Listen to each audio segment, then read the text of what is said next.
Is he coming to collect your debt? Or does he just want to recommend you some banging anime? He's one of the most well-known and beloved figures within the Japanese otaku world, but there was a chance he might have been well-known in the criminal underworld instead. Be sure to stick around for this one. In this episode of Otaku Files, we take a look at Mafia Kajita.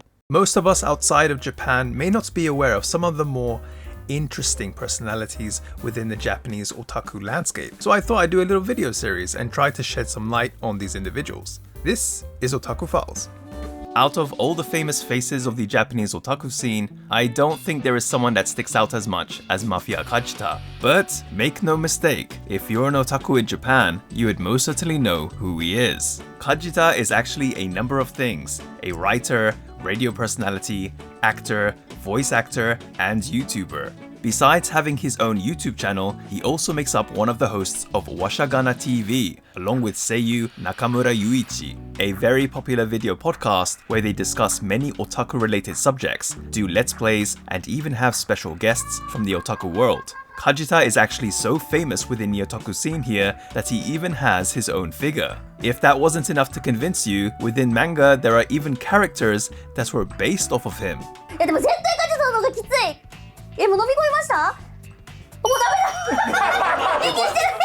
Besides Nakamura Yuichi, he also works with and has a close relationship with other known seiyuu too, like Sugita Tomokazu and Okamoto Nobuhiko. But how exactly did Kajita manage to get so famous within the Japanese otaku scene? Kajita was born in Shanghai, China, and his mother, who is actually a former actress, is Chinese. Thanks to his parents' work, up until middle school, Kajita would be going back and forth from Shanghai to his family home in Japan, located in the city of Nabari, which is in the Mie prefecture. As a result of this, it seems he had to change schools more than once. The first gaming console Kajita ever owned was the Panasonic 3DO. This console mainly had Western games or really niche titles, so he ended up not being able to enjoy games like Final Fantasy or Dragon Quest when they came out, something he really regretted. After middle school, Kajita would go to a high school in Japan. However, it wasn't exactly the best experience for him. He went to an all-boys boarding school,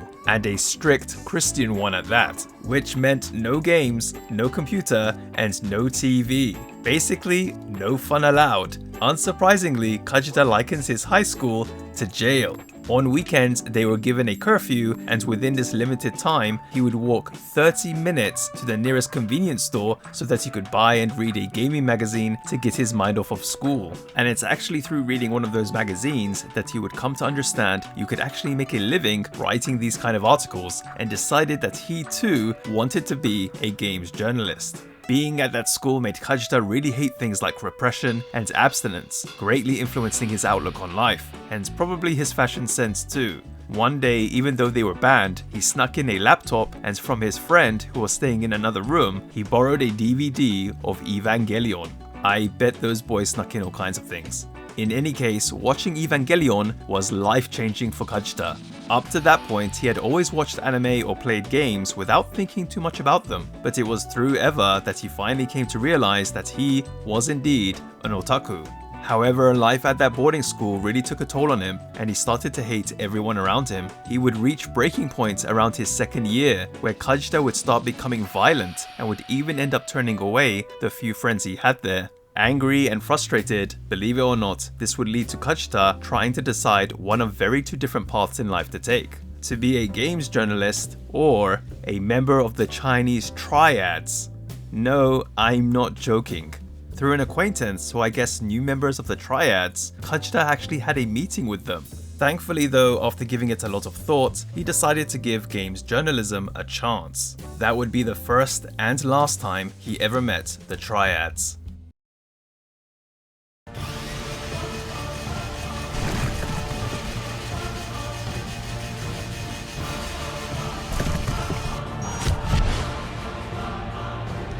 Are you ready?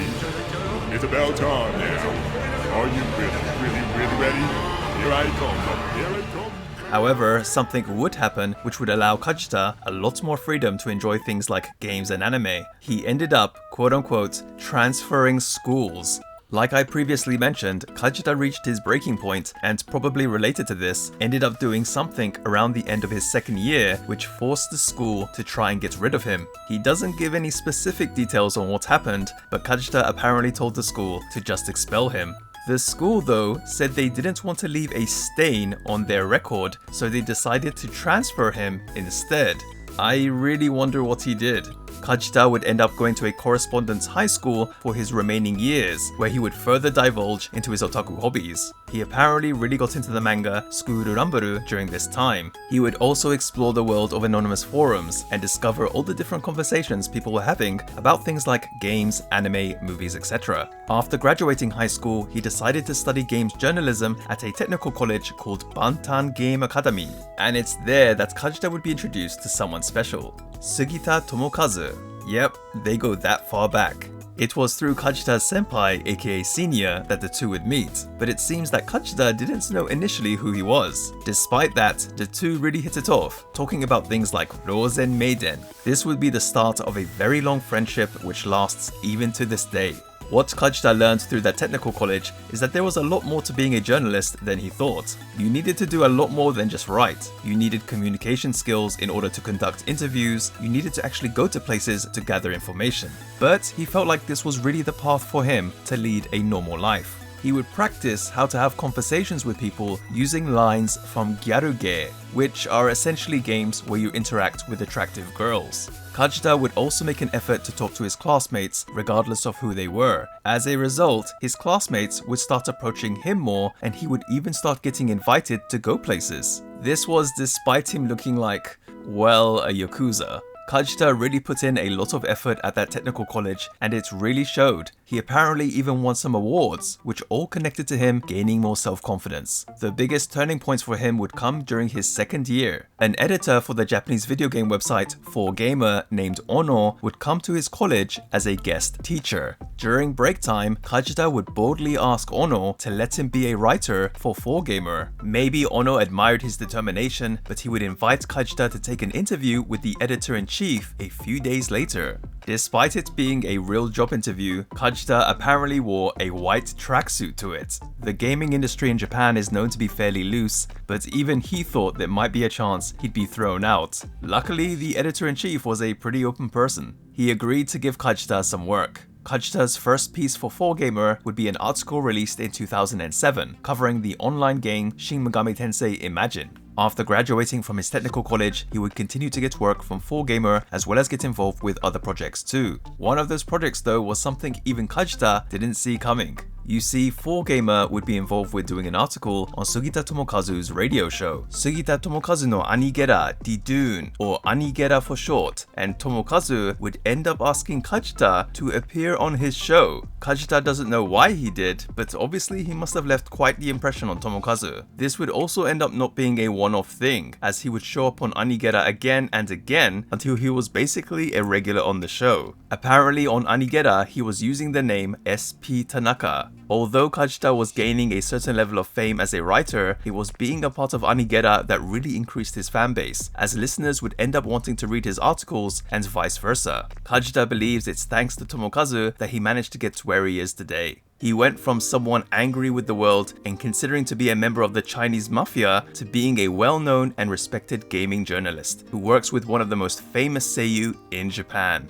It was also through Tomokazu that Kajita would meet Nakamura Yuichi. It seems that the both of them were afraid of each other at first, but they became friends rather quickly. As Kajita got to know more famous people within the industry, more doors started to open up for him, and he even got to appear in some movies, one of which was actually Shin Gojira, which apparently came about after he had the chance to talk with one of the directors, Anno Hideaki.